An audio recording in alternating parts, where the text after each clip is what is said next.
ज़मीन पर घर बनाया है मगर जन्नत में हम रहते हैं.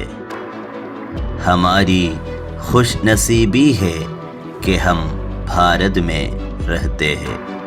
ഭൂമിക്ക് മുകളിൽ നാം വീടുണ്ടാക്കിയിട്ടുണ്ട്, പക്ഷേ നാമൊക്കെ താമസിക്കുന്നത് സ്വർഗത്തിലാണ്.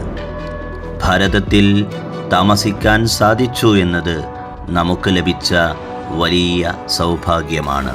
വ്യത്യസ്ത മതവിഭാഗങ്ങളെ, വ്യത്യസ്ത ഭാഷകളെ, വ്യത്യസ്ത വേഷവിധാനങ്ങളെയെല്ലാം ഉൾക്കൊള്ളുന്ന നാനാത്വത്തിൽ ഏകത്വം എന്ന തത്വസംഹിതയനുസരിച്ച് ജീവിക്കുന്ന ഭാരതത്തിൽ താമസിക്കാൻ സാധിച്ചതിൽ നമുക്ക് സന്തോഷിക്കാം.